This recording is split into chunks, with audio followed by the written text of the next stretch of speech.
a beggar girl rings the door of a millionaire's mansion, and when he answers, she says, "It's your son, my mummy died," and hands him a baby in his arms. He and his fiancée are shocked. If this story interested you, subscribe to our channel. Don't forget to like this video and tell us which city you're watching us from. We'll keep going. Alexander Sterling stood at the floor-to-ceiling windows of his penthouse office, watching the city skyline with the same calculated precision he applied to everything in his life. The view from the 40th floor of the Sterling Hotel Group headquarters offered him a perfect vantage point of his empire. 5 luxury hotels visible from where he stood, their elegant architecture a testament to his obsession with perfection. His reflection in the glass showed a man in his early 40s, impeccably dressed in a tailored charcoal suit. His steel-gray eyes held the kind of authority that came not just from wealth, but from an unyielding drive for control. Every detail of his appearance, from his precisely trimmed salt and pepper hair to his Italian leather shoes, spoke of a man who had mastered the art of presentation. The intercom buzzed, interrupting his thoughts. "Mr. Sterling, the board members are ready for the quarterly meeting," his assistant's voice announced. "On my way," he replied, adjusting his platinum cufflinks, a gift from his fiancée, Victoria. Sinclair, who understood the importance of appearances as well as he did. Their upcoming wedding wasn't just a union of hearts, it was a strategic alliance between 2 of the most influential families in the hospitality industry. The board meeting proceeded exactly as Alexander had orchestrated it. Profits were up 23% from the previous quarter, and his announcement of 3 new hotel acquisitions was met with appreciative nods. Everything was proceeding according to plan, just as he liked it. Later that evening, as his chauffeur drove him through the wrought iron gates of his Georgian mansion, Alexander reviewed the day's successes. The property sprawled across 3 acres of meticulously maintained gardens, a monument to his achievements. The limestone facade gleamed in the setting sun, its windows reflecting the golden light like mirrors. "That will be all for today, James." He dismissed his chauffeur, climbing the marble steps to his front door. The house staff had already gone home for the evening. He preferred solitude after business hours. He was about to enter his security code when something caught his eye. A movement in the shadows of one of the classical columns that flanked his entrance. Alexander turned, his hand freezing above the keypad. There, emerging from behind the column, stood a little girl. She couldn't have been more than 7 years old, her clothes worn and dirty, her feet bare, but it was her eyes that stopped him cold. Determined, intelligent eyes that seemed to bore right through his carefully constructed facade. In her arms, she cradled a bundle wrapped in a faded blue blanket. As she stepped into the light, Alexander noticed that despite her disheveled appearance, she carried herself with an unexpected dignity. "Can I help you?" he asked, his tone carefully measured. "Where are your parents?" The girl took another step forward, and now he could see that the bundle in her arms was moving slightly. A tiny hand emerged from the blanket, reaching toward nothing in particular. "My mama isn't here anymore," the girl said, her voice clear and steady despite the weight of her words. "But this," she adjusted the bundle in her arms, revealing the face of a sleeping newborn, "is your son." Alexander felt the world tilt slightly beneath his feet. "I beg your pardon. Your son," she repeated more firmly this time. "Mama wanted you to know. She made me promise to find you." The girl reached into a worn backpack slung over one shoulder and pulled out a crumpled envelope. "Here's the proof." Alexander took the envelope automatically, his mind racing to make sense of this impossible situation. Inside, he found a birth certificate and something else, a small antique pocket watch he recognized immediately. His heart nearly stopped as he read the mother's name on the certificate, Isabella Martinez. The watch in his hand was the one he'd given Isabella on her 25th birthday 8 years ago.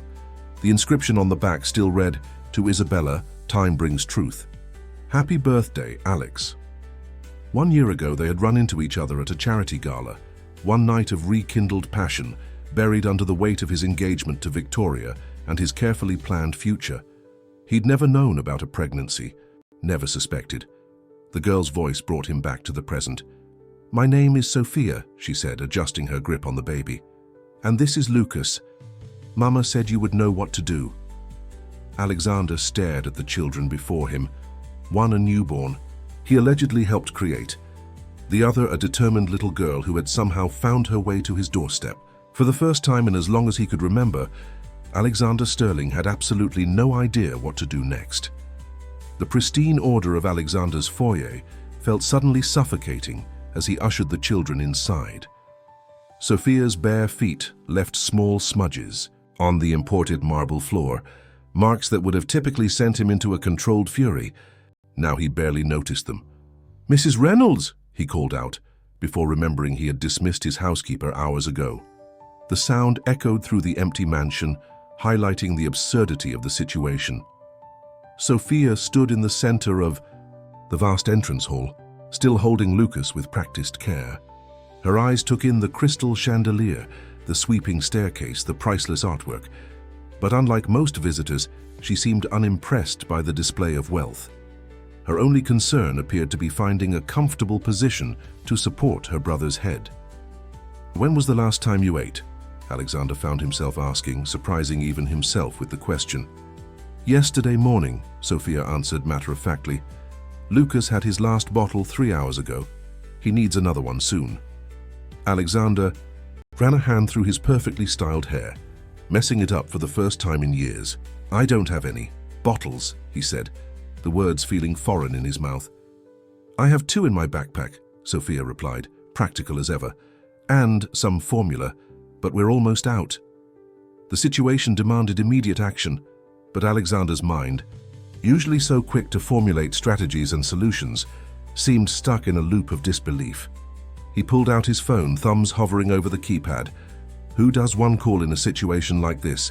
His first instinct was to contact his lawyer, but something in Sophia's steady gaze made him pause. She had brought him that watch, Isabella's watch. The memory of giving it to her flooded back.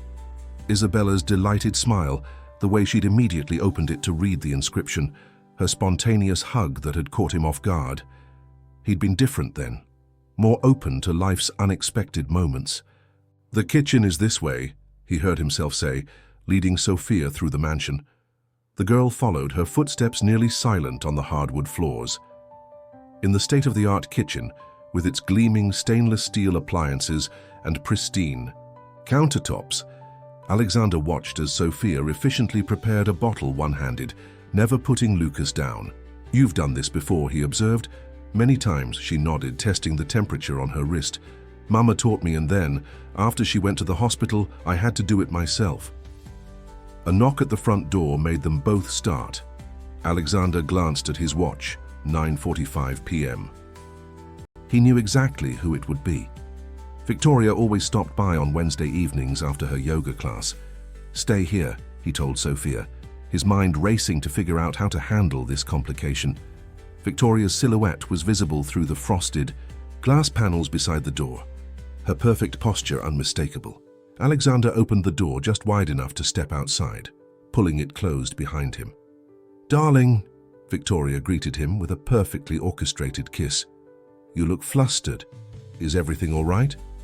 Before he could answer, a baby's cry pierced the evening air, escaping through an open window somewhere in the mansion. Victoria's carefully shaped eyebrows rose toward her hairline. "Alexander," she said, her voice taking on a dangerous edge, "why do I hear an infant crying in your house?" He took a deep breath, recognizing the moment his meticulously controlled life began to unravel. "Victoria, there's something we need to discuss." "Clearly," she replied, pushing past him into the foyer. She stopped abruptly at the sight of the dirty footprints on her carefully chosen marble. Another cry echoed through the house, followed by Sophia's voice softly shushing the baby. Victoria's head snapped toward the sound, her designer heels clicking purposefully as she strode toward the kitchen. Alexander followed, knowing he couldn't stop what was about to happen. In the kitchen doorway, Victoria froze, taking in the scene before her. A dirty, barefoot child holding a baby, standing in the middle of the immaculate kitchen she had helped design. "What?" Victoria said slowly, her voice glacial. "Is the meaning of this?" Sophia looked up from feeding Lucas, meeting Victoria's cold stare with that same unwavering gaze that had struck Alexander earlier. "I'm Sophia," she said calmly. This is Lucas, he's your fiancé's son. The bottle of imported mineral water Victoria had been holding slipped from her fingers, shattering on the floor. The sound of breaking glass seemed to hang in the air, a perfect metaphor for the evening that had just shattered Alexander Sterling's perfectly ordered world. The tension in Alexander's study was thick enough to cut with a knife. Victoria paced the room like a caged tiger, her yoga-toned body radiating controlled fury. Meanwhile, Alexander sat behind his mahogany desk, the birth certificate and pocket watch laid out before him like evidence in a trial. "A DNA test," Victoria declared, stopping her pacing. "We'll have it done first thing tomorrow morning. This is obviously some kind of scheme, Alexander. That girl probably found the watch somewhere, and the birth certificate could easily be forged." Alexander's fingers traced the inscription on the watch. "Sophia knew things, Victoria. Details about Isabella that weren't public knowledge." "Isabella Martinez," Victoria spat the name like it tasted bitter. "The cocktail waitress you had a fling with before we met? Please, she probably planned this all along." A soft knock interrupted them. Mrs. Reynolds, the housekeeper whom Alexander had called back to the mansion, stood in the doorway. "Mr. Sterling, I've prepared the blue guest room for the children. The little girl is giving the baby a bath in the sink. She seems to know what she's doing." Victoria's perfectly painted lips curved into a sneer. "You're actually letting them stay." "What would you suggest?" Alexander asked, his voice tight. "Throwing them out on the street?" "Call social services," Victoria said immediately. "This is their job, not yours. You have the Parker merger to focus on, the new property development in Dubai, our wedding planning." Another knock, softer this time. Sophia stood in the doorway, Lucas wrapped in what appeared to be one of Alexander's Egyptian cotton hand towels. "He needs a proper blanket," she said simply, "and diapers. We used the last one." Alexander stood up, grateful for the interruption. "Mrs. Reynolds, please take my car and get whatever the children need. Sophia can tell you the specific items."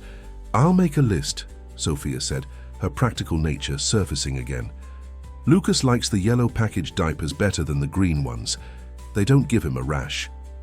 Victoria watched this exchange with growing incredulity. "Alexander, you can't be serious. You're sending your housekeeper shopping for baby supplies at 10 o'clock at night." But Alexander was watching Sophia, noticing how her shoulders sagged with exhaustion despite her straight spine, how her hands trembled slightly as she held Lucas. "When was the last time you slept properly?" he asked her. Sophia considered this with the same seriousness she seemed to give every question. 3 days ago, I think. In the hospital before." She trailed off, her composure cracking for the first time. "Mama made me promise to keep Lucas safe, to find you. I couldn't sleep much until I did." Something shifted in Alexander's chest, an unfamiliar ache he couldn't quite identify. "Mrs. Reynolds, add children's pajamas to the shopping list, and perhaps some basic clothes as well." "Alexander!" Victoria's voice rose sharply. "I insist we discuss this privately."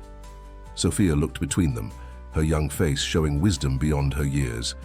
"It's okay," she said quietly. "I know you need to talk about us, but please don't send us away. Mama said you were a good person even if you didn't always show it. She said you'd do the right thing." The words hit Alexander like a physical blow. Isabella had said he was a good person? After he'd left her without a backward glance, buried their history under spreadsheets and acquisition deals. "No one is sending you anywhere tonight," he said firmly, surprising himself with the conviction in his voice. "Mrs. Reynolds will get what you need and we'll figure everything else out tomorrow." Victoria grabbed her designer handbag from the desk. "I can see you're not thinking clearly right now. We'll discuss this in the morning after you've come to your senses." She strode toward the door, heels clicking aggressively on the hardwood floor. As she passed Sophia, she paused. "Just remember, little girl, if you're lying, we'll find out. And Mr. Sterling doesn't take kindly to being manipulated." Sophia met her gaze steadily. "Mama always said the truth comes out in its own time, like the inscription on her watch." Victoria's face flushed red, and she stormed out. The front door slammed moments later, its echo resonating through the mansion. Alexander found himself alone with the children, really looking at them for the first time. Lucas had Isabella's olive skin and dark hair, and Sophia. There was something about her determination, her quiet strength, that reminded him painfully of her mother. "You should both try to rest," he said, his voice gentler than before. "Mrs. Reynolds will be back soon with supplies." Sophia nodded, exhaustion finally showing clearly on her face, but as she turned to leave, she looked back at him. "Mr. Sterling, thank you for not sending us away. Mama said you might be scared when you found out about Lucas, but that somewhere inside you'd remember how to care about people again." She padded away quietly, leaving Alexander alone in his study, surrounded by the trappings of his success, feeling more uncertain about everything than he had in years. He picked up the pocket watch again, running his thumb over the words he'd had engraved so long ago. "Time brings truth."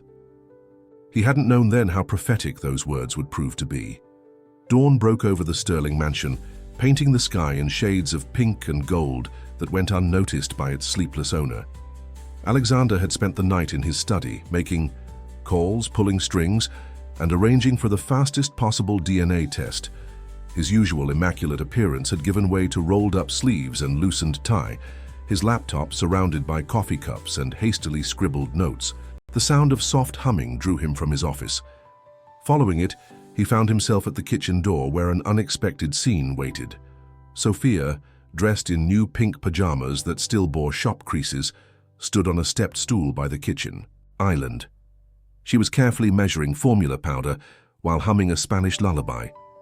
Lucas lay nearby in a newly purchased baby bouncer, watching his sister with unfocused newborn eyes. "You're up early," Alexander observed, stepping into the kitchen. "Lucas needs to eat every 3 hours," Sophia replied without looking up from her measuring. "Mama said it's very important to be exact with the formula. Too much powder can make him sick." Alexander watched her methodical movements, the careful leveling of the powder, the precise temperature check, the gentle way she tested drops on her wrist. Everything she did spoke of practice and responsibility far beyond her years. "Sophia," he said carefully, "how did you find me?" She finished preparing the bottle before answering. "Mama kept a box of important things in her closet. After she went away, I found it. There were pictures of you from magazines, the watch, and a paper with this address. She had circled it in red. And you came here alone? From the hospital?" Sophia lifted Lucas from his bouncer with practiced ease. "Not exactly. We stayed in a shelter for 2 nights first. But they asked too many questions, wanted to call people to come get us. I promised Mama I'd bring Lucas to you myself." The implications of her words, a 7-year-old navigating the city alone with a newborn, made Alexander's stomach turn. Before he could respond, his phone buzzed. Victoria's name flashed on the screen. "Good morning, darling." Her voice dripped honey-coated venom through the speaker. "I trust you've come to your senses about our little situation." Alexander watched as Sophia fed Lucas, her small face a picture of concentration. "The DNA test is scheduled for 9 a.m. at Princeton Medical," he replied. "Dr. Harrison will expedite the results." "Excellent. I'll meet you there. And I've taken the liberty of contacting Children's Services. They'll send a representative to collect the girl while we wait for the test results." Alexander's grip tightened on the phone. "That won't be necessary." "Alexander," Victoria's voice hardened, "you can't seriously intend to keep these children in your home. What will the board say? The press? Think about the scandal if this gets out. Your entire reputation is built on my ability to handle complex situations." He cut her off. "I'll see you at the hospital." He ended the call before she could respond. Sophia was burping Lucas, her small hand patting his back with gentle confidence. "She doesn't like us very much," she observed quietly. "Victoria is protective of our life together," Alexander found himself explaining, then wondered why he was justifying anything to a 7-year-old. "Mama said sometimes people get protective because they're scared of losing things," Sophia replied, settling Lucas back in his bouncer. "She said that's why you left before, because you were scared of the messy parts of love." Alexander stared at her, struck by the simple wisdom in her words. Before he could respond, Mrs. Reynolds appeared in the doorway. "Mr. Sterling, the car is ready whenever you'd like to leave for the hospital." Sophia's face paled slightly, but her voice remained steady. "Will it hurt, the test?" "No," Alexander assured her quickly. "They just need to swab the inside of Lucas's cheek. And mine." She nodded, but her hands twisted in her pajama top. Can I stay with him while they do it?" Something about her vulnerability in that moment. This child who had been so strong, so determined, now showing her first real fear, made Alexander's next words come naturally. "Of course you can, we'll all go together." Sophia's relief was visible, though she tried to hide it. She gathered Lucas's things with efficient movements, packing his diaper bag with everything he might need. Alexander noticed she didn't pack anything for herself. As they walked to the car, Sophia carrying Lucas, while Alexander carried the diaper bag, a sight that would have been unthinkable 24 hours ago, she looked up at him. "Mr. Sterling, no matter what the test says, thank you for letting us stay last night. Mama would be happy you did that." Alexander helped her secure Lucas in the car seat Mrs. Reynolds had installed, noting how she double-checked every strap herself. As he closed the car door, he caught his reflection in the window. Tired, rumpled, and somehow more human than he'd looked in years. The sun had fully risen now, casting long shadows across the mansion's manicured lawn. Somewhere in the city, Victoria was probably already brewing storms of damage control. But for now, Alexander found himself focused only on the two children in his back seat, and the growing certainty that his life would never be the same again. Princeton Medical Center's private wing reeked of privilege and discretion. Alexander had chosen it specifically for its reputation for handling delicate matters involving prominent families. The waiting area, with its leather chairs and abstract art, felt more like a luxury hotel lobby than a hospital.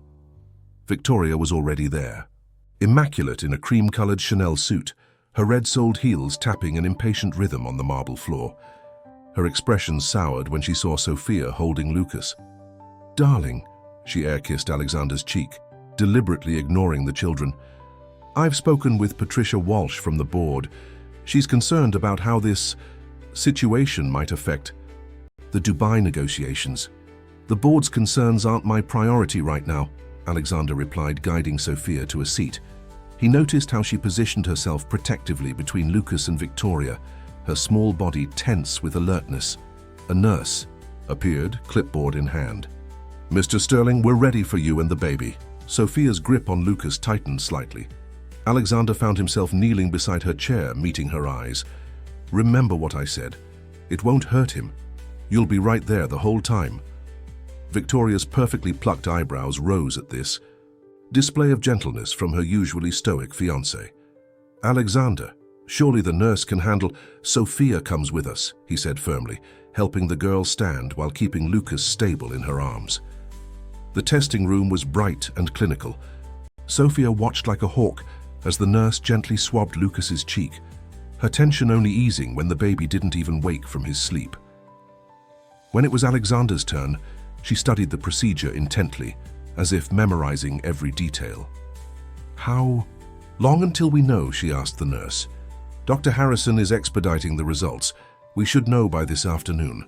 Back in the waiting room, Victoria was on her phone, speaking in harsh whispers. "Need to contain this. Yes, full media blackout. Any reporters asking questions should be—" She stopped abruptly when they returned. "The car is waiting," she announced. "I've arranged for a suite at the Sterling downtown. We can wait for the results there, away from prying eyes."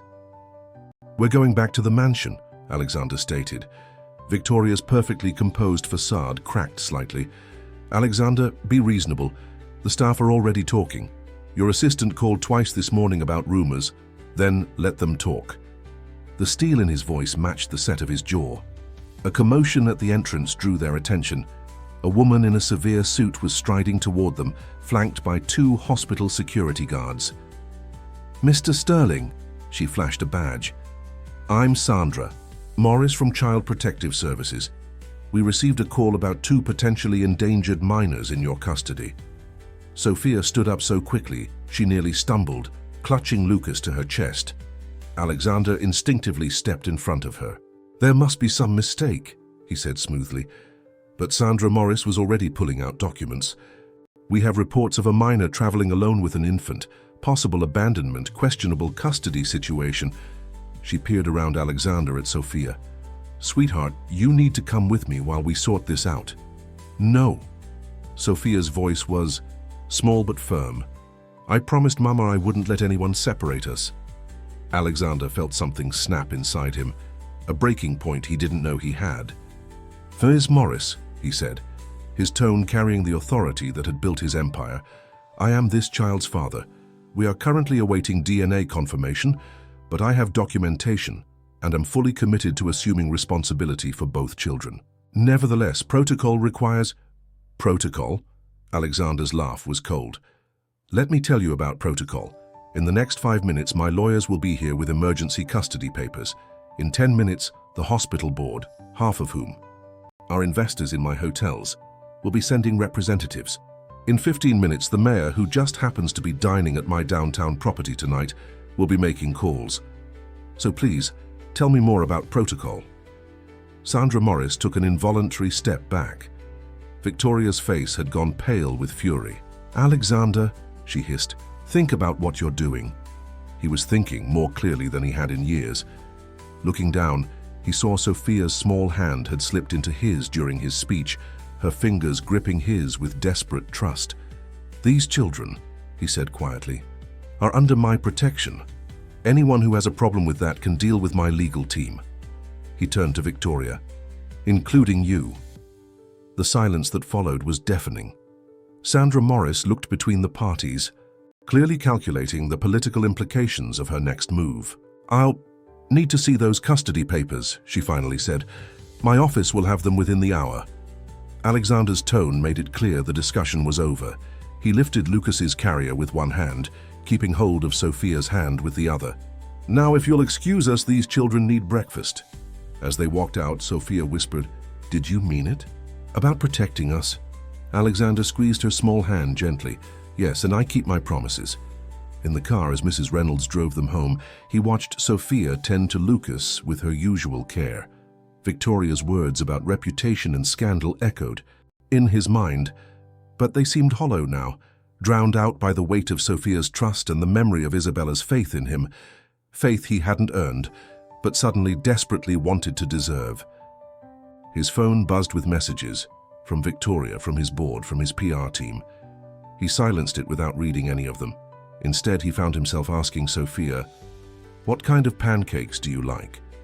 Her surprised smile, the first real one he'd seen from her, made something warm unfurl in his chest. Blueberry, she said softly. Mama used to make them heart-shaped. Mrs. Reynolds, he called to the front seat. We need to stop for blueberries.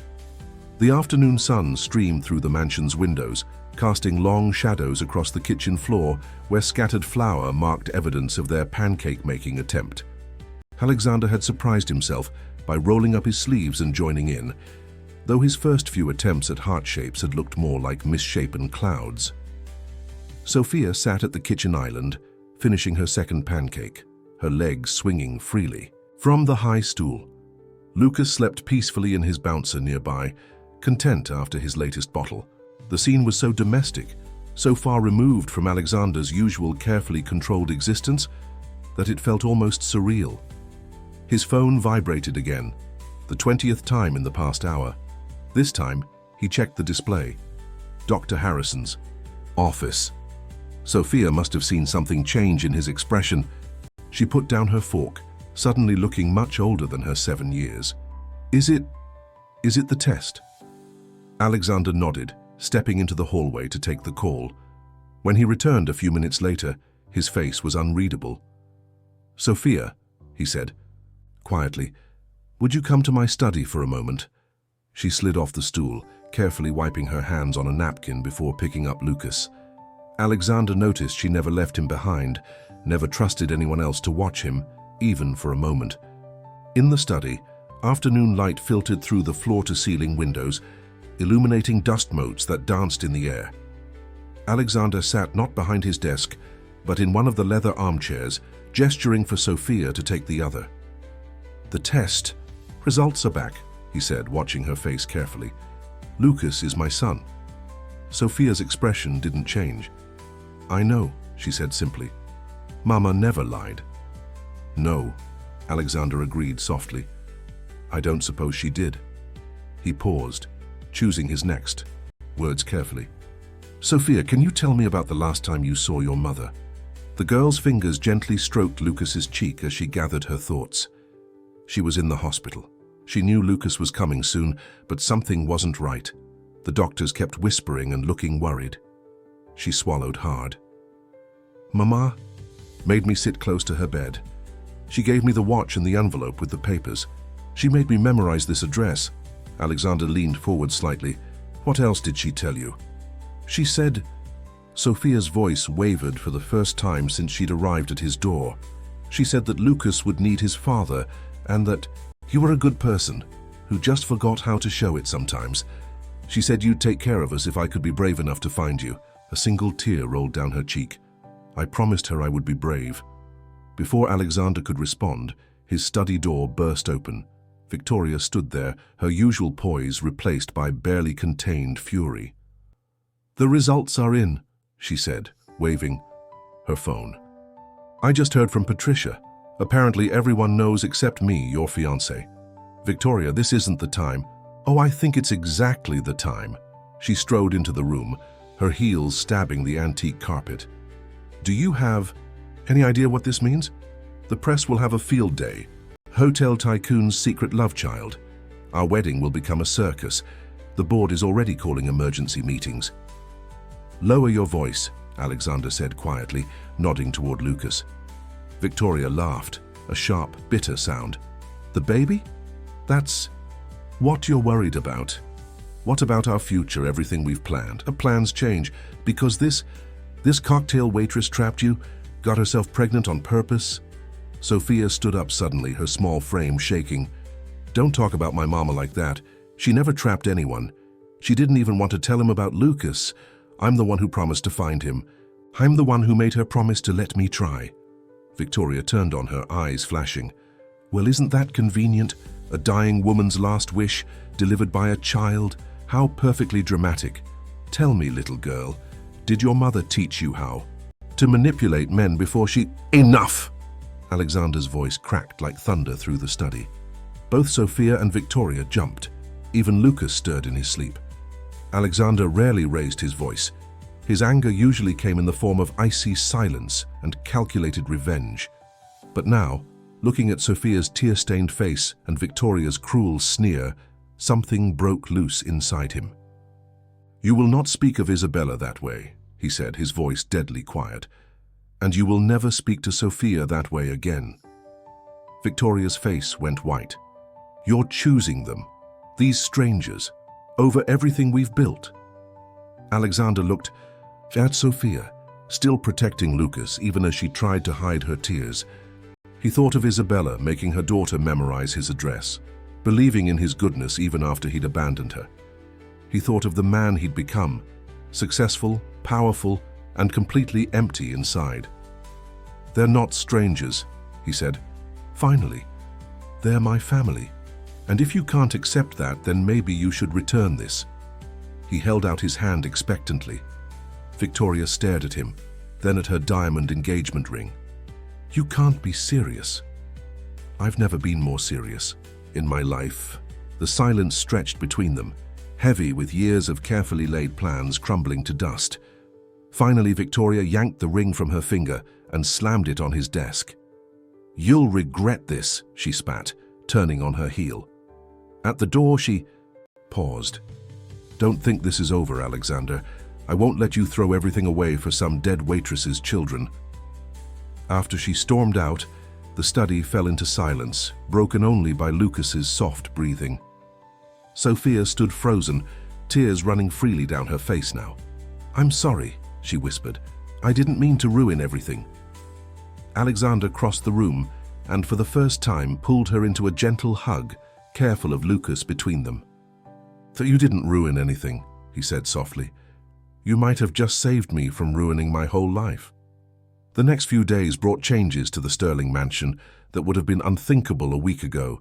The pristine silence was replaced by the gentle whir of a state-of-the-art baby swing and Sophia's soft singing. The immaculate kitchen now housed bottles, formula, and a collection of children's cups with built-in straws. Even Alexander's study had been invaded. A portable crib stood in one corner, filled with soft blankets and toys. But the biggest changes weren't physical.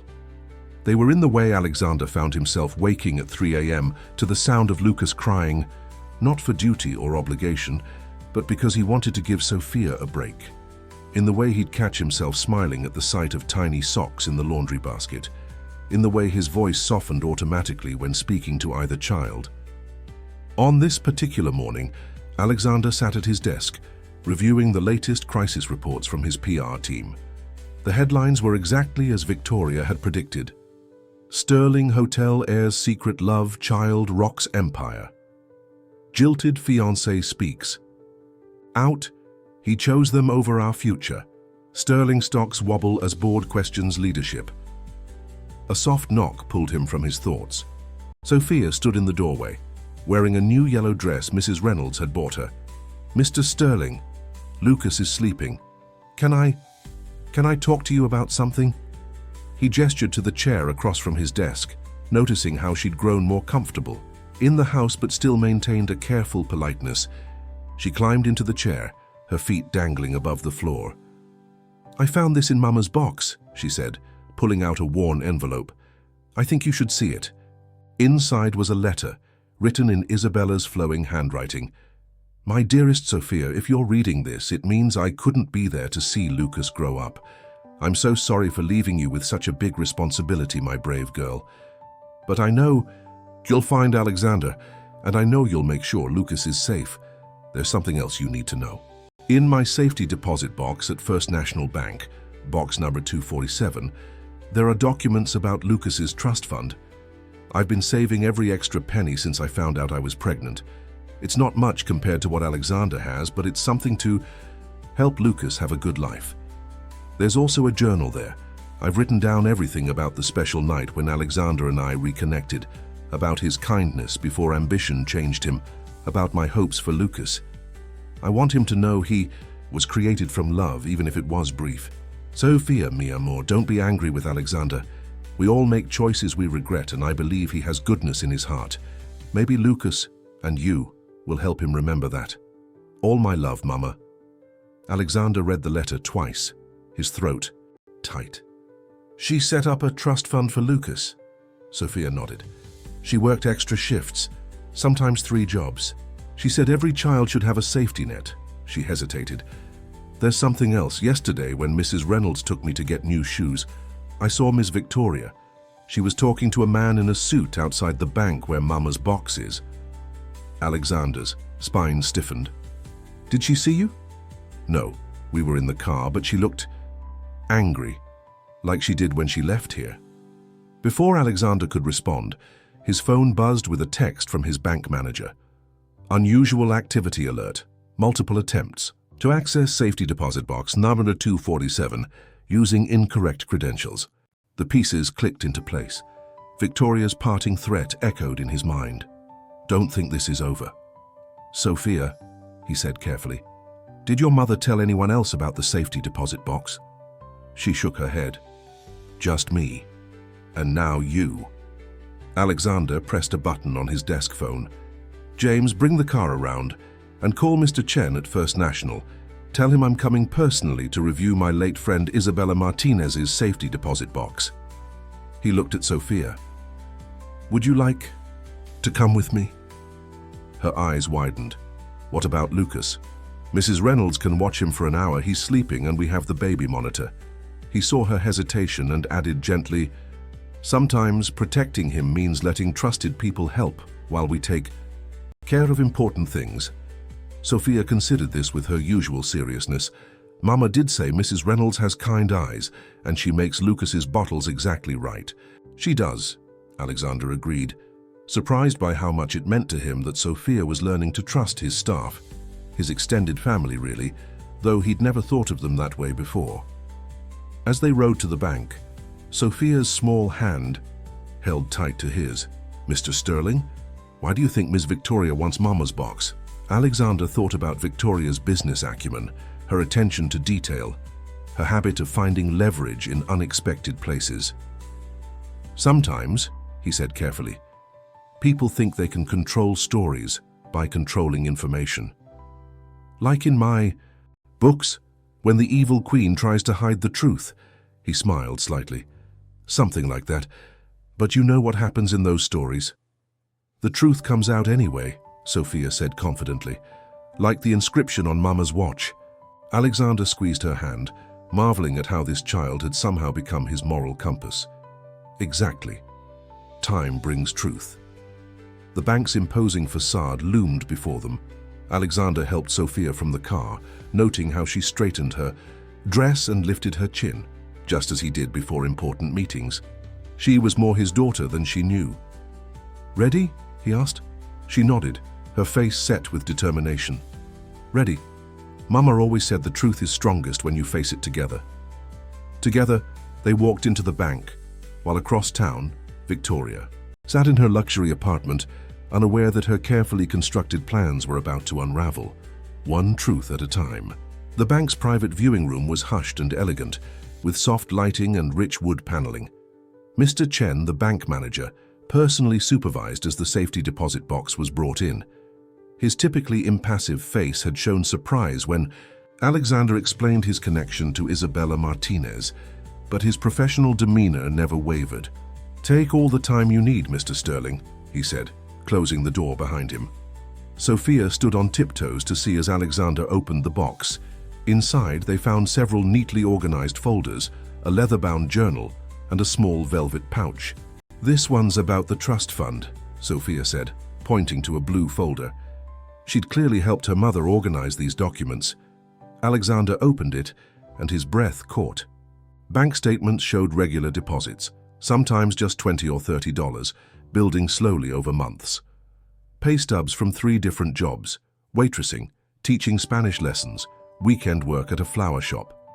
Isabella had been working herself to exhaustion to build a future for her son. "She was so tired sometimes," Sophia said quietly, tracing her finger over a deposit slip. "But she always smiled and said it was worth it. She said Lucas deserved a chance at any dream he might have." Alexander thought of his own wealth, accumulated through strategic mergers and calculated risks. Somehow, these modest statements representing countless extra shifts and sacrificed rest felt more valuable than any deal he'd ever closed. The leather journal was next. Isabella's handwriting filled its pages, telling the story of their reconnection at the charity gala. Alexander read her account of that night, seeing it through her eyes for the first time. He seemed different at first, softer, more like the Alex I knew years ago. We talked for hours about dreams we'd had, paths we'd taken. He told me about his hotels, but his eyes lit up most when describing the small details, the way morning light hit the lobby, the perfect temperature for fresh coffee, the sound of piano music in the evening. For a moment I saw the man who once spent an hour arranging flowers just right in my tiny apartment. Sophia leaned against his arm, reading along. "She kept the flowers until every petal fell off," she said. She pressed one in her favorite book. The journal continued, describing Isabella's discovery of her pregnancy, her decision to keep it private. "I won't trap him. He's engaged now, building the life he always wanted. But I'll tell Sophia about him, about his kindness, his attention to detail, the way he could make anyone feel special when he really saw them. I want Lucas to know these things about his father." In the velvet pouch, they found a small key and a note. "For the cottage in Newport. I never sold it, Alex, I couldn't. Maybe someday." Alexander's hands trembled slightly. The cottage, their secret hideaway during that magical summer 8 years ago. He'd assumed she'd sold it after they parted ways. He'd given her the down payment as a birthday gift, insisting she invest in her dreams of opening a beachside cafe. "Mama took me there once," Sophia said.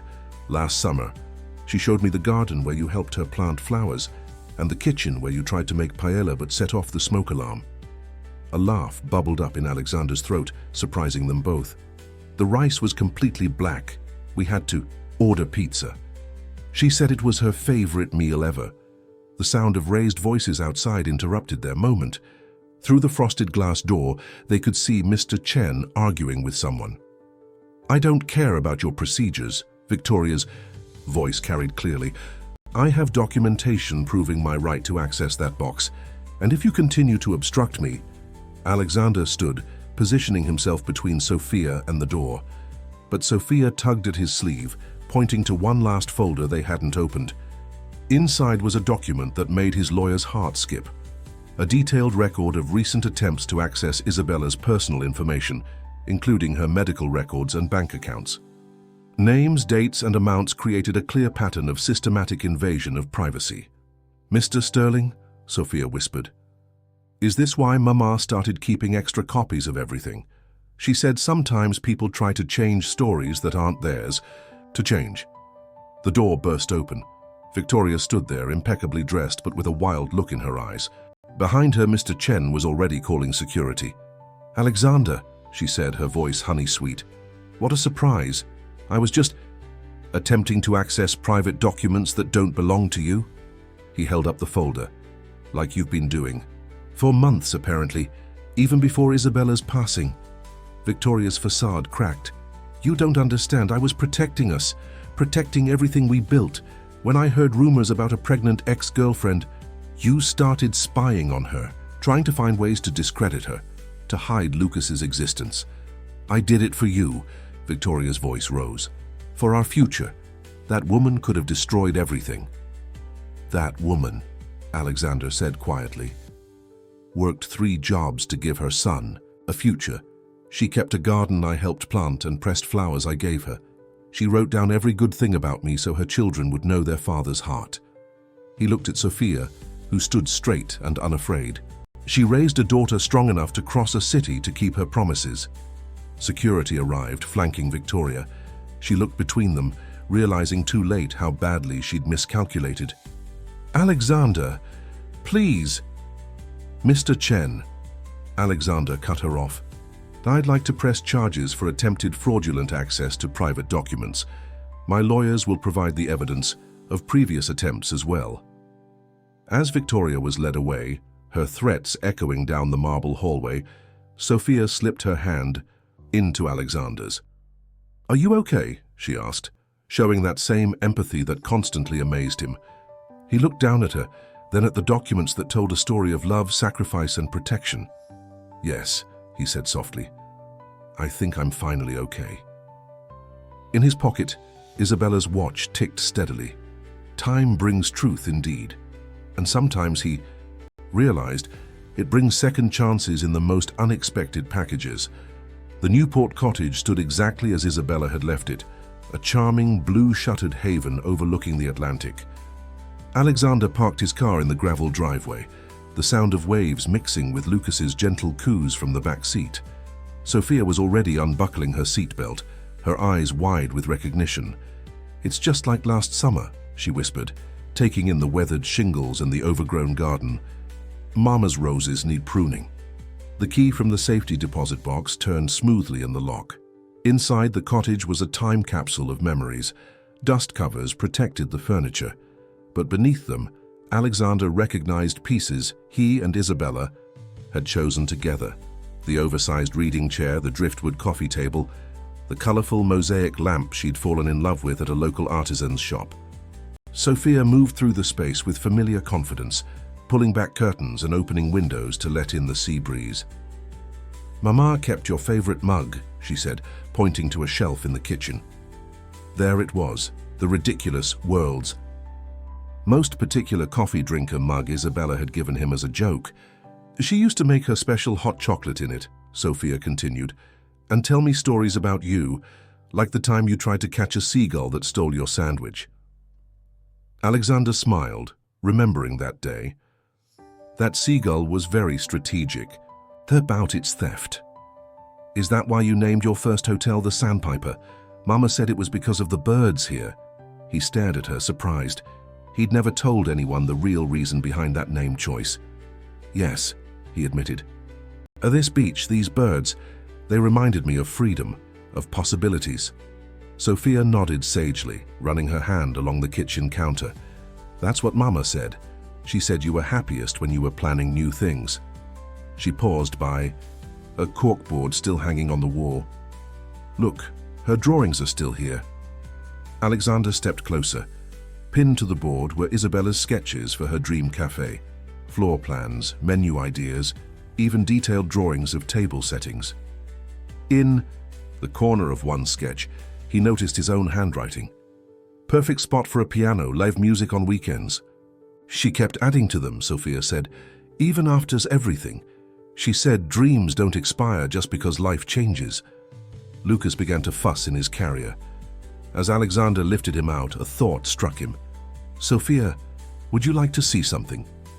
He retrieved his laptop from the car and opened a folder labeled Future Projects. There on the screen were professional renderings of a boutique hotel and cafe complex. The design incorporated elements from Isabella's sketches, the open-air dining area, the garden seating, the corner stage for live music.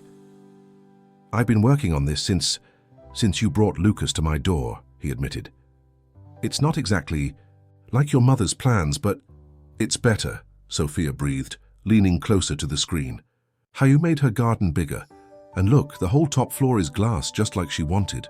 The Sterling Martinez Hotel and Cafe, Alexander said softly. If you think she would have liked that name.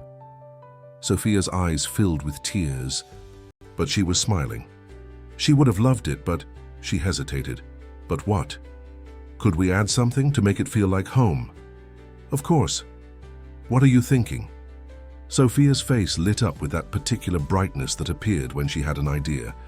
She ran to her backpack and pulled out a worn sketchbook, clearly inherited from her mother. Opening it to a fresh page, she began to draw with the same focused determination she brought to everything.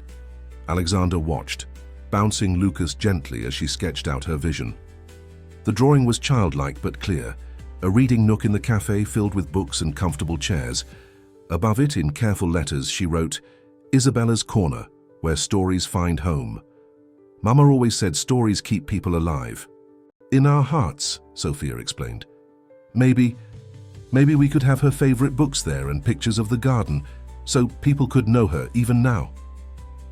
Alexander felt his throat tighten. Sophia, he said carefully, would you like to help design it? All of it?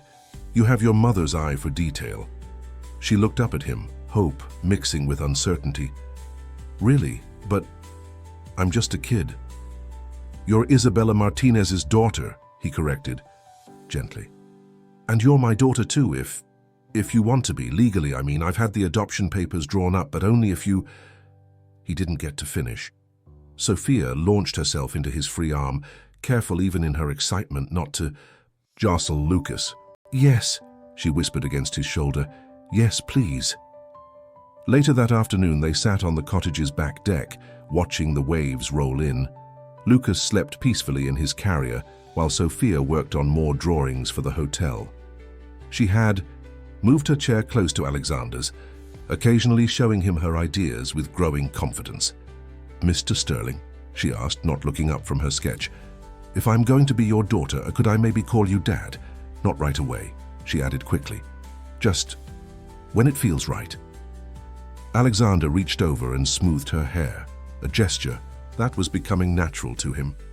You can call me whatever makes you comfortable, Sophia. We'll figure it out together.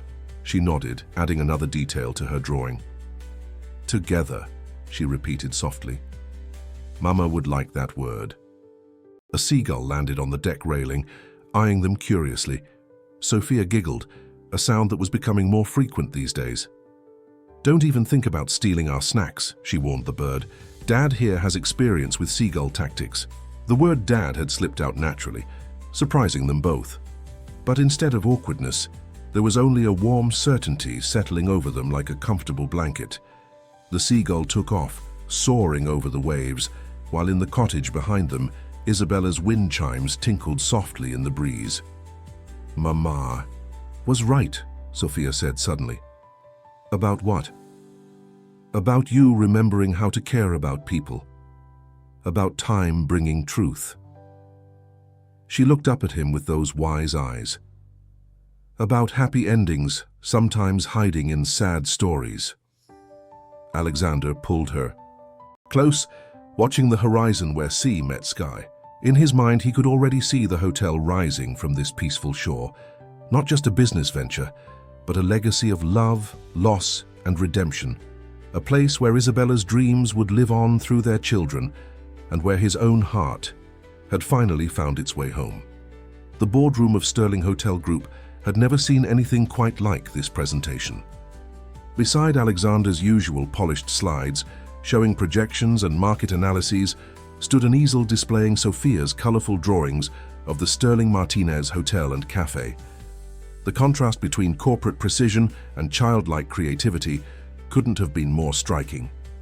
As you can see, Alexander addressed the board members, his hand resting protectively near Sophia's shoulder, this project represents more than just our next business venture. It's a complete reimagining of what luxury hospitality can be. Sophia stood straight in her new blue dress, her hands clasped behind her back just like she'd practiced. Lucas watched from Mrs. Reynolds' arms in the corner, unusually quiet as if sensing the importance of the moment. The Sterling Martinez will combine five-star amenities with the warmth of a family-owned cafe, Alexander continued.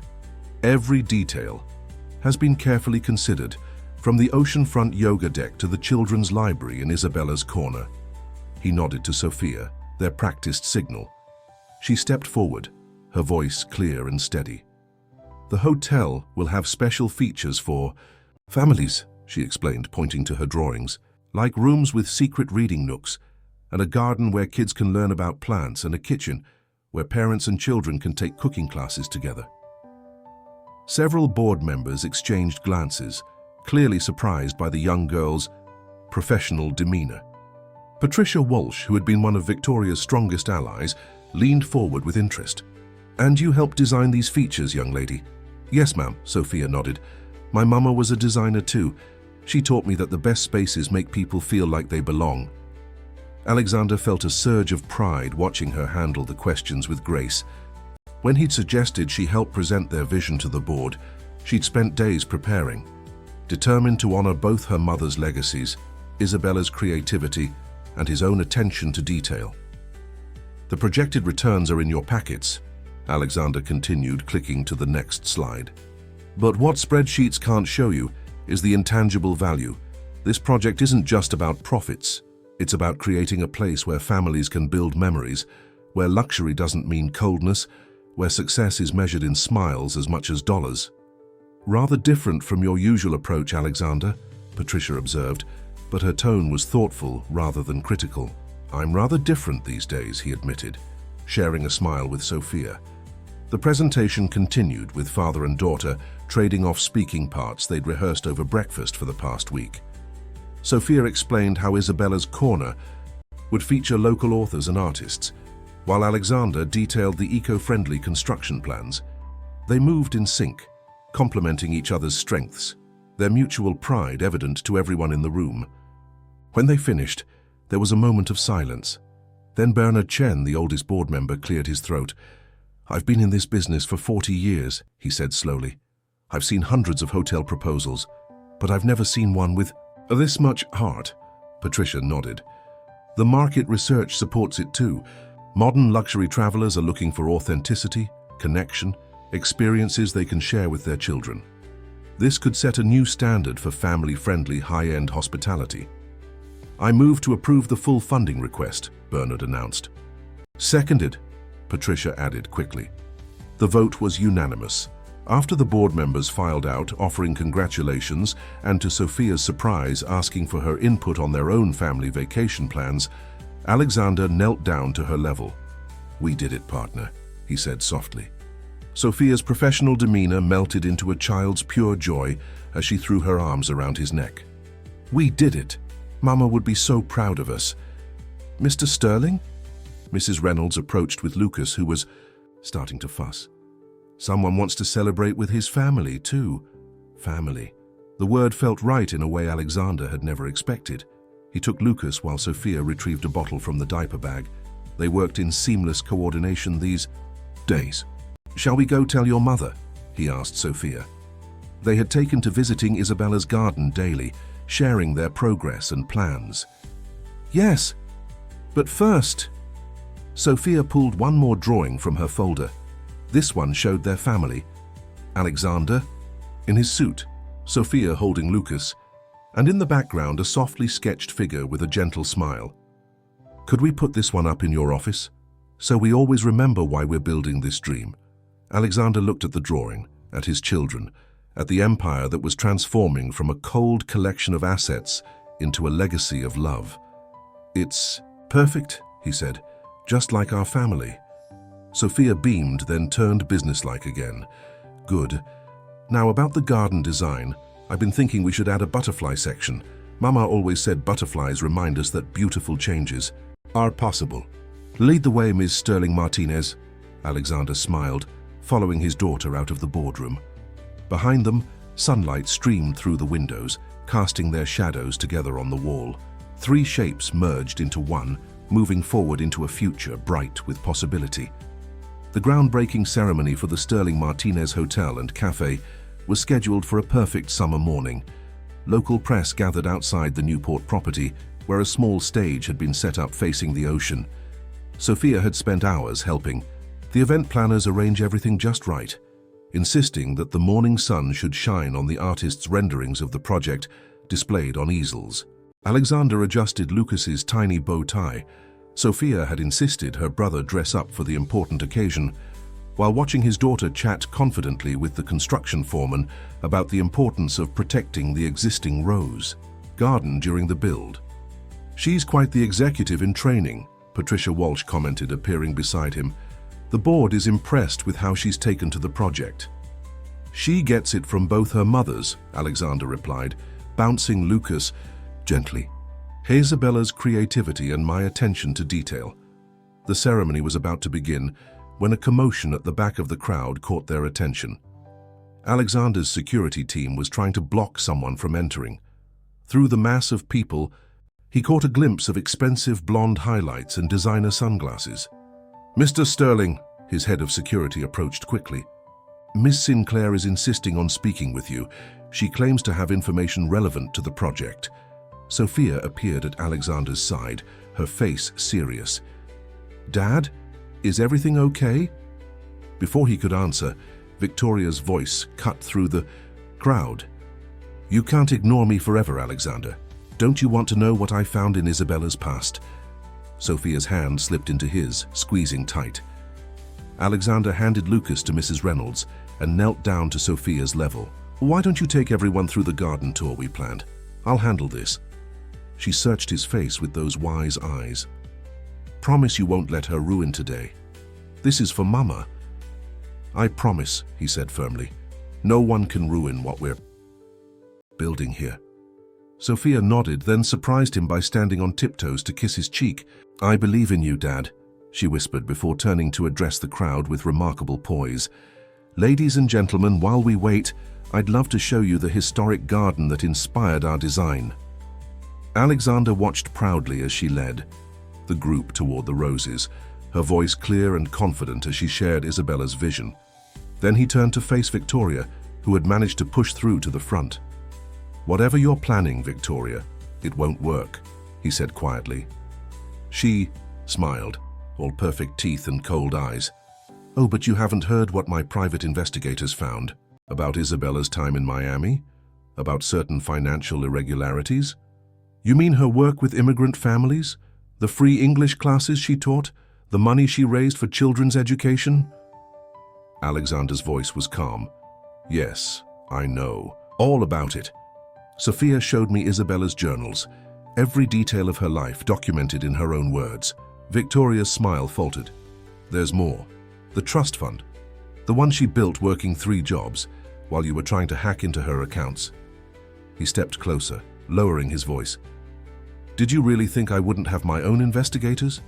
Look into your activities after what happened at the bank. The identity theft attempts, the falsified documents? Color drained from Victoria's face. You wouldn't dare expose that. Think of the scandal. I'm not the one trying to create scandals here, Alexander cut her off. I'm trying to build something meaningful, something honest. He gestured towards Sophia, who was now showing the press where the children's garden would be. Look at her, Victoria. Really look. She's everything good about her mother, everything true about love and family, and you're still trying to destroy that with lies and schemes. I could go to the media, Victoria threatened, but her voice wavered. Tell them about the investigation into Isabella's past. An investigation you falsified, a new voice interrupted. Patricia Walsh stepped forward, tablet in hand. We have proof of that too. Every document you tried to plant, every false trail you created. The board has been watching you very carefully, Ms. Sinclair. Victoria's carefully maintained facade cracked. Patricia? But you were my ally. I was an observer, Patricia corrected. And what I observed was a woman so consumed by jealousy that she tried to destroy a child's mother's reputation. She turned to Alexander. The security team can handle this. You should be with your daughter. She's about to reveal her surprise. Alexander looked where Patricia pointed. Sophia had guided the group to a covered easel near the garden center. Even from this distance, he could see her practically bouncing with excitement. You're finished, Victoria, he said simply. If you ever come near my family again, if you ever try to tarnish Isabella's memory, every piece of evidence we have goes public. Your reputation, your social standing, your business connections, all of it ends. Do you understand? Victoria opened her mouth, then closed it again. For the first time, she looked uncertain. Security will escort you out, Patricia said briskly. I suggest you use your considerable talents for something more constructive than revenge. Perhaps some self-reflection. As Victoria was led away, Alexander hurried to join Sophia by the easel. She beamed up at him, all traces of worry gone from her face. Ready for the surprise, Dad? Lead the way, Ms. Sterling Martinez. Sophia pulled the cover off the easel with a flourish, revealing a stunning architectural drawing. Clearly professional, but incorporating elements from her own sketches. The crowd gasped appreciatively.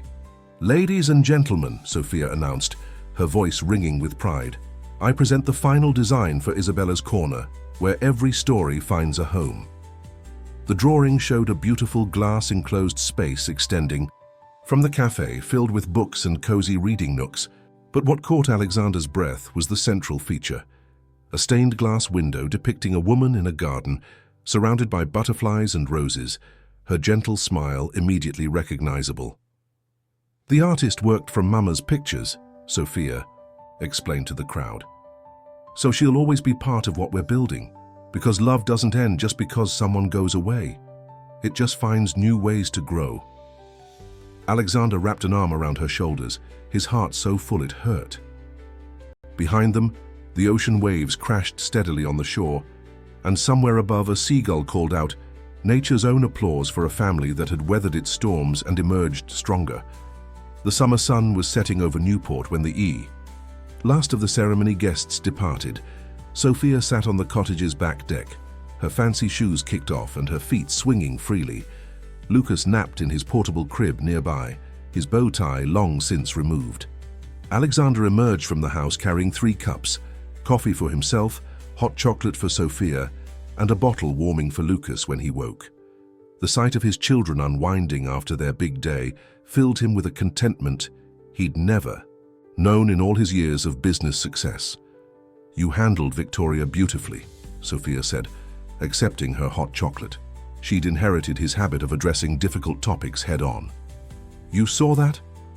Alexander settled into the chair beside her. I was watching. I always watch out for our family. She took a careful sip. I wasn't scared this time, though. Not like at the bank. No? Sophia shook her head. Because now we're stronger.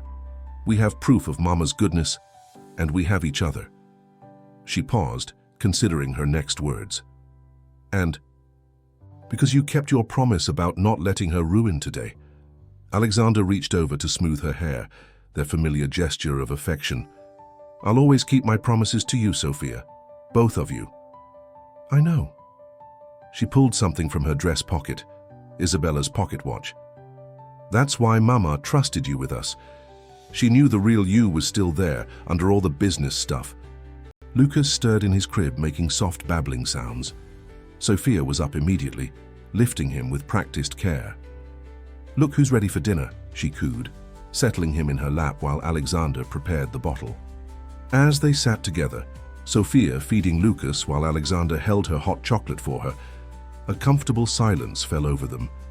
The ocean breeze carried the scent of Isabella's roses, and the setting sun painted the sky in colors that would have inspired her to grab her sketchbook.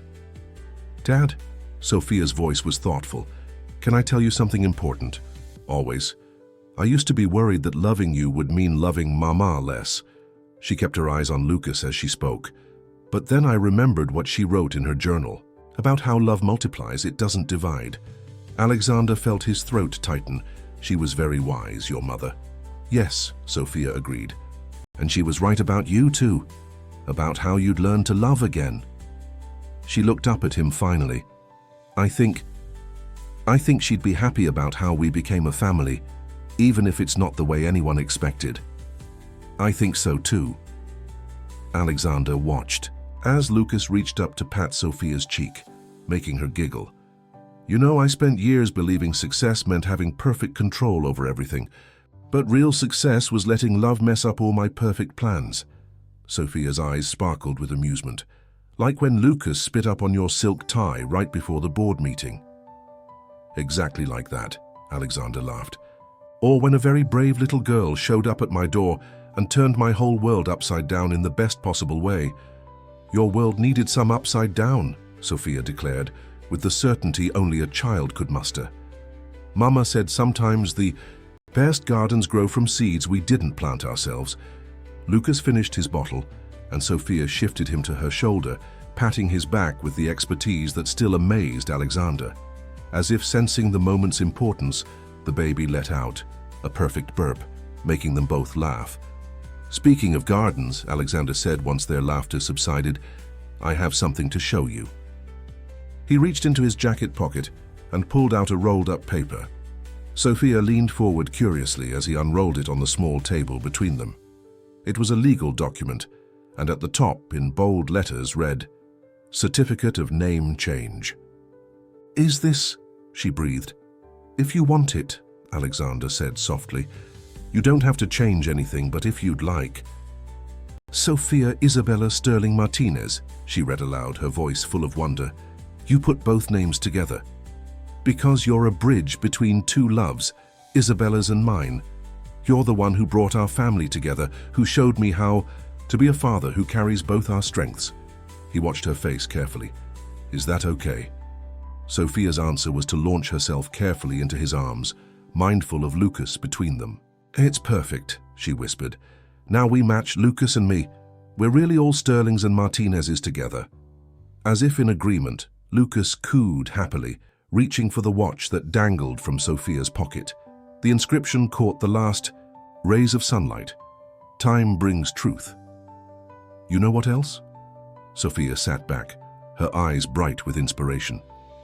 "We should put that saying somewhere in the hotel, maybe in Isabella's corner or above the entrance." "I think that's a wonderful idea," Alexander agreed. "It's the perfect reminder of how our story began." Sophia nodded, then yawned widely, the day's excitement finally catching up with her. Alexander gathered Lucas while she collected their cups, moving in the easy synchronization they'd developed. As they headed inside, Sophia paused in the doorway. "Dad, I love you, not because I have to, but because I choose to, just like you chose us." Alexander felt his heart swell. "I love you too, Sophia Sterling Martinez, both of you with all my heart." Above them, the first stars were appearing in the darkening sky. From the garden, the scent of roses drifted up, Isabella's roses, now tended by her daughter's loving hands. And in that moment, on that peaceful evening by the sea, their unexpected family felt like the most natural thing in the world. 6 months into construction, the Sterling Martinez Hotel and Cafe was beginning to take shape against the Newport skyline. The foundation had been laid, and the first floors were rising from the ground like flowers pushing through soil. But on this particular morning, Alexander's attention wasn't on the construction site. It was on his daughter's empty bed. "Sophia," he called out, trying to keep the worry from his voice. Lucas, now almost 8 months old and crawling everywhere, babbled from his position in Alexander's arms, seeming to join in the search for his sister. A quick check of the mansion's security system showed no breaches, but Alexander's heart didn't slow until Mrs. Reynolds appeared in the doorway, looking slightly out of breath. "She's in the garden, Mr. Sterling. Been there since sunrise." Alexander found Sophia exactly where Isabella's roses bloomed, even in the cool autumn air. She sat cross-legged on a stone bench, her school uniform already showing signs of morning dew, her mother's journal open in her lap. "You missed breakfast," he said gently, settling beside her with Lucas. Sophia didn't look up from the journal. "I'm not hungry." "Want to tell me what's wrong?" She was quiet for so long that Alexander wondered if she'd heard him. Lucas reached for a nearby rose, and he gently redirected those curious fingers. "Today's family tree day at school," Sophia finally said, her voice small. "Everyone's supposed to bring pictures and stories about their family history." Understanding dawned. "Ah?" Jenny Parker was bragging about how her family came over on the Mayflower, and Michael Chen has this huge family album going back 5 generations. She traced the words in Isabella's journal. "I have plenty of stories, but they're not the kind people expect." Alexander shifted Lucas to his other knee, choosing his words carefully. "What kind of stories do you think people expect?" "Normal ones. Not my brave 7-year-old sister carried me across the city to find my father ones." She looked up finally, her eyes swimming with tears. "Some kids at school saw the article about Victoria trying to cause trouble at the groundbreaking. They've been asking questions." "Sophia." Alexander started, but she wasn't finished. "And I'm proud of our story," the words burst out of her. "I'm proud of Mama working 3 jobs to give Lucas a future. I'm proud of finding you and how you chose us and how we became a real family. But," she wiped her eyes roughly, "sometimes I wish our story was simpler, like everyone else's." Alexander was quiet for a moment, watching a butterfly land on one of Isabella's roses. "You know what I've learned about everyone else's stories?" he finally said. "They're never as simple as they seem. Behind every perfectly posed family photo, there are complicated truths. The difference is, we've learned to embrace ours." Sophia considered this, absent-mindedly accepting Lucas as he crawled into her lap. "Like how you used to think success meant having everything perfect." "Exactly. And then a very wise little girl showed up at my door and taught me that real success is about love, especially when it's complicated." A small smile tugged at Sophia's lips. "That little girl sounds pretty smart." "Oh, she is. She's also incredibly brave and kind and has her mother's artistic talent and her father's business sense." He pulled something from his jacket pocket, a small photo album. "Which is why I think she's the perfect person to tell our family's story." Sophia took the album curiously. Inside were photos she'd never seen before. A young Alexander and Isabella at the cottage, laughing as they planted the first roses. Alexander at his first hotel opening, looking stiff and uncertain. Isabella teaching at the community center, her smile radiant. And newer photos, Sophia and Lucas's first day as official Sterling Martinez's, the groundbreaking ceremony, everyday moments of their new life together. "Mrs. Reynolds helped me find these," Alexander explained. "I thought, maybe instead of trying to fit our story into what other people expect, you could show them how special different kinds of families can be." Sophia ran her fingers over a photo of herself and Lucas, taken the day she'd brought him to Alexander's door. "Our story isn't simple," she said slowly, "but it's beautiful anyway. Like Mama's garden, it looks messy sometimes, but that's because it's wild and real and full of life." "Exactly." Alexander wrapped an arm around her shoulders. "And you know what else? I bet there are other kids in your class whose families have unexpected stories too. Maybe by sharing ours, you'll help them feel brave enough to share theirs." Sophia straightened, a familiar determination settling over her features. "I could bring Mama's journal too, and show them the hotel plans, how we're building something new from all our stories together." "I think that's a wonderful idea." Lucas chose that moment to grab one of the journal's pages, leaving a drooly handprint. Instead of getting upset, Sophia laughed. "Look, he's helping tell our story too." They spent the next hour in the garden, Sophia practicing her presentation, while Lucas crawled among the roses under their watchful eyes. She spoke about Isabella's dreams and Alexander's transformation, about the power of promises and the strength of chosen family. With each telling, her voice grew more confident. "Dad?" she asked as they finally headed inside to get ready for school. Do you think there are other families out there like us, who came together in unexpected ways?" Alexander thought about the letters and emails they'd received since their story became public. From step-parents and adopted children, from families bound by choice rather than blood, from people who saw themselves in their journey. "I know. There are," he said, "and I think they'll find their way to Isabella's corner someday, just like you found your way to me." Sophia nodded, clutching her photo album and journal. "Then I definitely have to tell our story right. For them too." As they walked back to the house, the morning sun caught the construction site of the Sterling Martinez, making the rising walls glow like gold. Like their family, it was a work in progress. Something beautiful emerging from an unexpected foundation, growing stronger every day. The first snowfall of winter dusted Newport like powdered sugar, transforming the construction site of the Sterling Martinez into a wonderland of white frosted beams and crystal-rimmed windows. Inside the cottage, which had become their weekend retreat, Sophia sat at Isabella's old drafting table, surrounded by paint samples and fabric swatches. "What do you think about these for the children's library?" she asked, holding up 2 shades of blue. "The darker one is called Ocean Dreams, and the lighter one is Sky Journey." Alexander looked up from where he was attempting to prevent Lucas, who had recently mastered walking, from reorganizing all the sample books. "They're both beautiful. Which one speaks to you more?" Sophia tilted her head, considering. "Mama always said colors should tell a story. The ocean one reminds me of the day I found you. But the sky one," she smiled, "it feels like tomorrow." "Then maybe we use both," Alexander suggested, scooping up Lucas as he made another break for the samples. "The ocean color for the reading nooks, where children can feel safe and held, and the sky color for the ceiling, where their imaginations can soar." "Perfect." Sophia quickly noted this in her project notebook, a gift from Patricia Walsh, who had taken to mentoring the young girl in the art of hotel management. "And look what else I designed."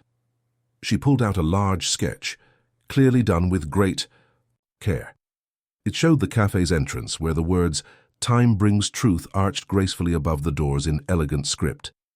Below the arch, she'd drawn a series of small brass plaques. "These will tell different family stories," she explained eagerly. "People can submit their own stories of how they became a family, and we'll add new plaques every year. See? I left lots of space for more to be added." Alexander felt his throat tighten with pride. "Sophia, that's incredible. You've taken everything this place means to us and found a way to share it with others." "Well, you always say that the best business ideas come from personal experience," she grinned, showing off the business savvy she'd absorbed from their dinner table conversations. "And our experience taught us that families come in all sorts of ways, right?" Lucas, not wanting to be left out of the conversation, chose that moment to demonstrate his newest skill. So, he declared proudly, reaching for his sister. Sophia's eyes went wide. "Did he just—" "I think your brother just said his first word," Alexander confirmed, just as amazed. "And it's your name. Well, his version of it." So, Lucas repeated happily, bouncing in Alexander's arms. Sophia rushed to take her brother, her eyes shining. "That's right, Lucas. I'm Sophia, your big sister." She peppered his face with kisses while he giggled. "Just wait until you can say Sterling Martinez. That's going to be quite a challenge." Alexander watched his children, marveling at how naturally they loved each other. Lucas had never known a world without Sophia's protective care, and Sophia had blossomed in her role as big sister. They were living proof that family bonds transcended blood.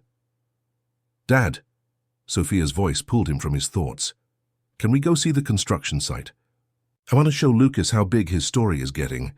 Despite the cold, they bundled up and made their way to the building site. The basic structure was complete now, and workers were beginning to install the vast windows that would offer views of Isabella's beloved ocean. Sophia pointed out each feature to Lucas, who watched with wide-eyed fascination. "See that space? There, that's going to be Isabella's corner, where Mama's spirit will live in all the stories people share. And up there, that's where the butterfly garden will be, so we can watch them dance in the sunshine just like she loved. Lucas reached out with mittened hands toward the building, as if trying to grab hold of his sister's words. So, he proclaimed again, making her beam with pride. Mr. Sterling? One of the construction workers approached, carrying something carefully wrapped in cloth. We found this when we were preparing the foundation. Thought you might want to see it. Alexander unwrapped the object. It was an old glass bottle, the kind that might have held messages from sailors long ago. Inside was a rolled paper, somehow preserved despite the years. With Sophia and Lucas watching intently, he carefully extracted the paper. The handwriting was faded but familiar. Isabella's flowing script. To whoever finds this, I buried this time capsule on the day I bought this property, dreaming of the cafe I would build. Here. Life may have changed those dreams, but I believe that love plants seeds that grow in unexpected ways.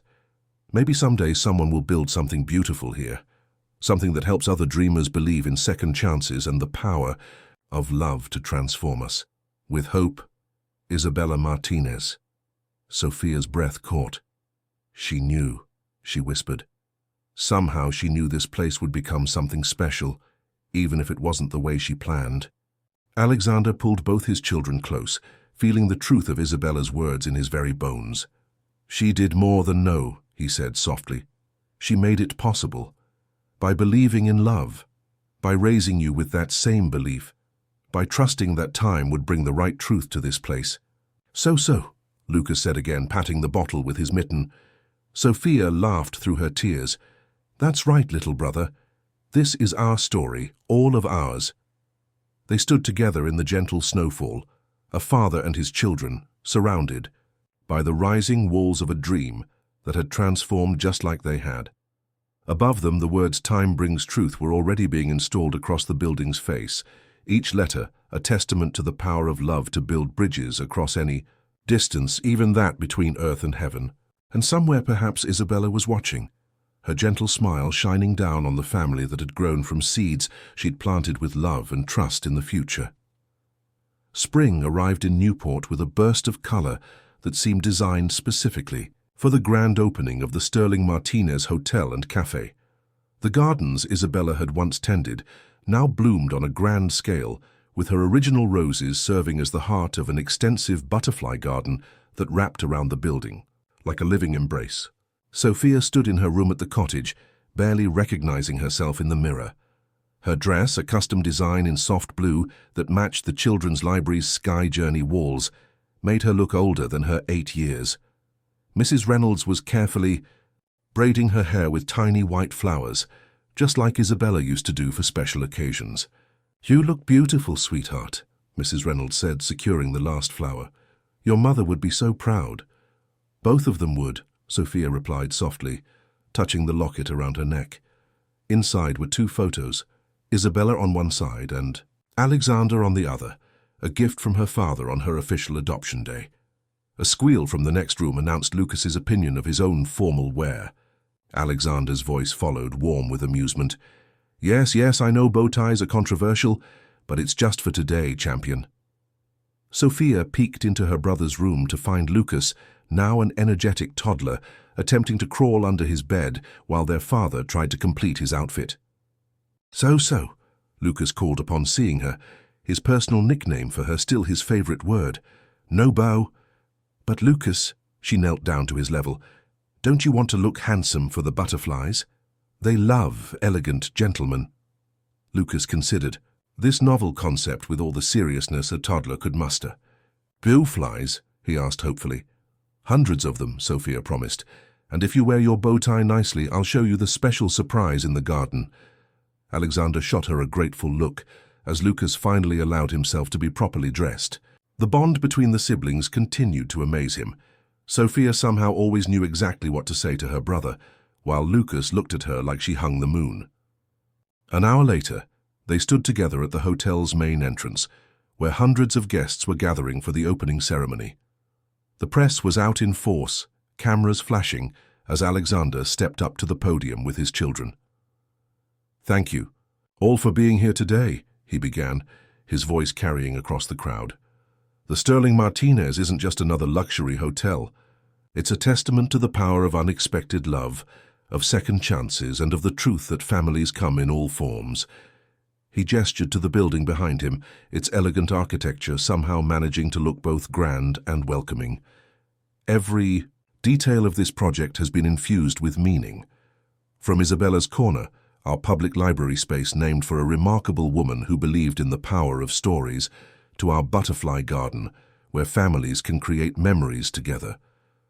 Sophia stepped forward then, her voice clear and confident.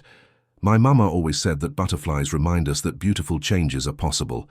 That's why we created this place, to help other families embrace their own beautiful changes.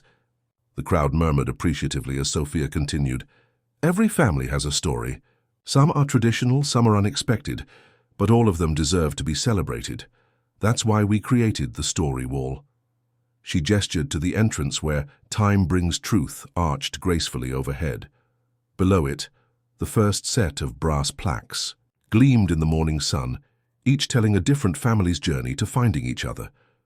And now, Alexander said, I'd like to invite my daughter to do the honors of our official opening. Sophia stepped forward, Lucas's hand firmly in hers. Together they cut the ribbon of butterflies, real ones released from special containers. The crowd gasped in delight as hundreds of painted ladies took flight, their wings catching the IE sunlight like stained glass. So, butterflies, Lucas squealed, reaching for the colorful insects swirling around them. The moment was captured by dozens of cameras. The children's joy, the dancing butterflies, the proud father watching it all with tears in his eyes. But none of them caught what Sophia saw in that moment. A familiar figure standing near Isabella's. Roses, smiling that gentle smile she remembered so well, before seeming to dissolve into the flutter of butterfly wings. The rest of the morning passed in a blur of activity. Sophia led tours of Isabella's Corner, showing visitors the carefully curated collection of books about family, love, and transformation. She explained how people could submit their own stories for consideration on the story wall, and how the children's library would host weekly storytelling sessions for families of all kinds. Alexander watched her with pride as she handled questions from the press with grace beyond her years. Yes, the cafe's signature hot chocolate is made from my mama's special recipe. No, we don't mind sharing our story. It might help other families find their way to each other. The butterfly garden, that was inspired by both my mothers, one who taught me about natural beauty and one who showed me how to build something lasting from it. Later that afternoon, as the formal ceremonies wound down, the small family retreated to their private cottage. Lucas had finally managed to lose his bow tie and was napping in Alexander's arms, while Sophia sat on the deck, still in her pretty dress, watching the butterflies dance over Isabella's roses. "Dad," she said quietly, "I saw her today. Just for a moment when the butterflies were released." She was smiling. Alexander sat beside her, shifting Lucas gently. "I believe you. She's in every part of this place, in the gardens, in the stories, in the love that built it all. And in us," Sophia added, touching her locket, "in how we became a family, in Lucas's laugh, in the way you learned to see beauty in unexpected places. In the way you taught me to love again," Alexander completed softly. "In every story we'll help other families share." Lucas stirred slightly, mumbling so-so and bewflies in his sleep. Sophia leaned against her father's shoulder, content in the moment. "You know what Mama wrote in her journal?" she said after a while. "She said sometimes the best stories are the ones we never saw coming, the ones that surprise us with joy we never expected to find." Alexander looked at his children, the brave girl who had shown up at his door with a baby and a mission, the sweet boy who had inherited his mother's gentle heart, the family that had transformed him completely, and knew that Isabella had been right. Some stories weren't perfect or traditional or easy. Some stories took winding paths through loss and change before finding their way home. But those stories, he now knew, were often the most beautiful of all. 1 year after the grand opening, the Sterling Martinez Hotel and Cafe had become more than just a luxury destination. It was a sanctuary for families of all kinds. The story wall now bore dozens of plaques, each telling a unique tale of love and connection. Isabella's Corner had hosted countless storytelling sessions where children learned that family could be found in the most unexpected places. On this particular evening, Sophia sat in her favorite reading nook, surrounded by a group of eager listeners. Lucas sat at her feet, now almost 2 and surprisingly patient, as his sister shared their story. And so, she read from a beautifully bound book, their family's story, now published as a children's tale. The little girl found her way to a big house with a very lonely man inside. She wasn't scared, because her mama had taught her that love is stronger than fear. She had a baby brother to protect and a promise to keep. The children listened, spellbound, as Sophia wove their tale with the same grace and wisdom that had touched everyone who knew her. Parents stood at the back of the room, some wiping tears as they recognized pieces of their own journeys in the story. Alexander watched from the doorway, his heart full.